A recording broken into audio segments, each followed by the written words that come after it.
Okay, so just for a moment, reach back into your memory and remember a simpler time in football. A time when legendary comebacks and historic performances were, rare. Good times.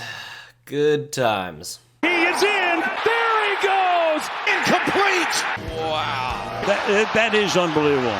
As of right now, we have just finished wildcard weekend, and the 2022 playoffs already look like they have the potential to be one of the most memorable playoffs of all time. But hold on, let's stay grounded in reality for now, because every single game this weekend was unfathomably intense and came down to the wire, except 2 of them. But even in that 49ers-Seahawks game, the first half was dead even. But the only issue is they almost have 0 good defenders on defense outside of Tariq Woolen. Brock Purdy will get uncomfortable if you have a ferocious pass rush, and having Bruce Irvin's 35-year-old rotting corpse being your only source of pressure somehow won't get the job done. But this game only got out of hand once one of the Raiders' 72 draft busts this decade, Jonathan Abram, now a Seahawk, tried to shatter Deebo Samuel's leg. And yeah, safe to say Deebo rightfully took that personally. And yeah, he definitely did. And later on that very day, the floodgates officially opened. Jaguars vs. Chargers.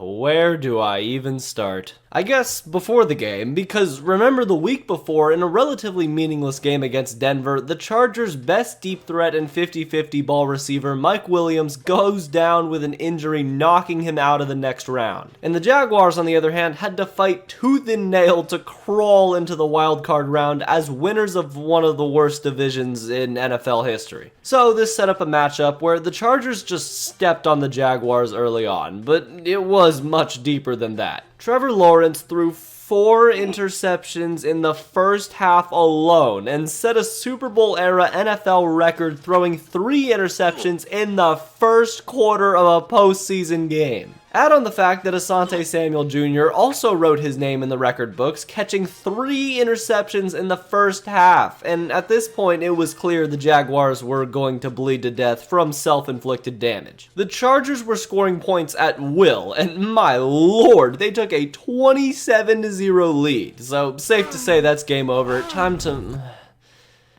yeah, you know how it goes. Touchdown. Marvin Jones has a man open again. Touchdown. Likely on Kansas City. Wait, hold on. How the hell did we even get here? Well, it turns out Joe Lombardi can't, do his job, and without Mike Williams, the Chargers' play calling turned way too conservative once they got the lead, allowing the Jaguars to claw their way back. Claw, get it? Because they're Anyway, none of this would have been possible if it weren't for the savior of Duval, Trevor Lawrence, keeping his demons in the back of his mind while the dog came out to play in the second half. At one point, the man was 3 for 12 on passing for 26 yards and 3 picks with a QBR of 0, but he battled his way back, throwing 4 touchdowns to bring the game within 2. And after one more drive where Justin Herbert had like 1.2 seconds in the pocket and all of his receivers ran the same exact route, Trevor Lawrence got the ball back in his hands. But on a 4th and 1, it looked like the Jaguars were in a lot of trouble, but Doug Peterson's testosterone levels had other plans as he whipped out a 1940s formation and picked up the first down and more. Some clock killed later, and the Jaguars converted on a game-winning field goal, completing a 27-point comeback and the 3rd biggest comeback in postseason history. So, what have we learned from this game? Well, if there is one constant in life itself, it is the Chargers continually, over and over again, displaying their mastery of the choke. Then, we got to see Dolphins-Bills, a game that most expected to be a slaughtering of the highest magnitude, and it looked like that early with the Bills up 14-0. But the Dolphins' defense kept them in the game, as they forced Josh Allen to throw 2 interceptions and fumble 3 times, with their biggest play coming in a fumble returned for a touchdown to take a 24-20 lead. However, Josh Allen can throw a damn football, and Skylar Thompson is not as good at that, so the Bills exploded for 2 touchdowns on 2 straight drives, burying the Dolphins. But they fought back, and after another Dolphins score, they got the ball back and had a shot to win the game. They had the play called, they were ready, they lined up, and how the hell do you let that happen? All game long, Mike McDaniels was struggling to get plays in, and almost every offensive play was a coin flip on whether it was a delay of game or not. So after shooting themselves in the leg, the Dolphins were not able to convert on 4th down and then got pancaked to a 1st down to end the game and their season. And for the Bills, their playoff journey has just begun. Then we got Vikings-Giants, a confusing game going into it, as although the record difference in seeding was huge, earlier in the season we saw the Giants come a 60-yard field goal away from winning the game, so this game was supposed to be close.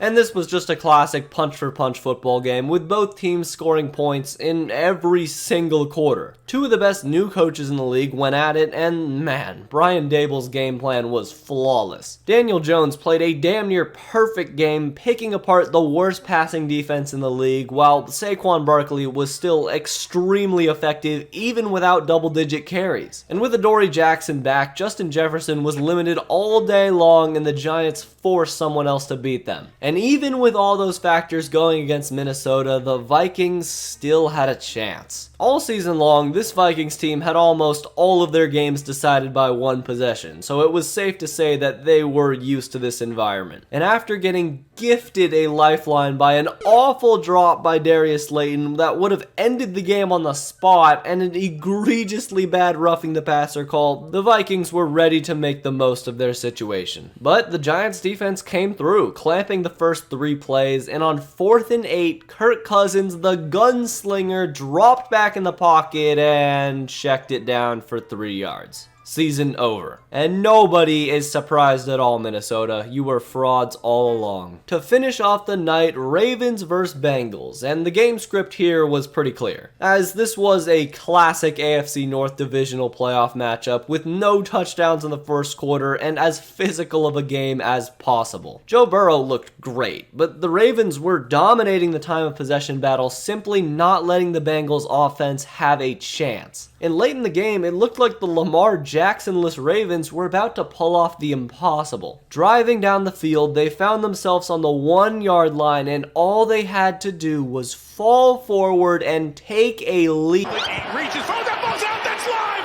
Back the other way, Sam Hubbard!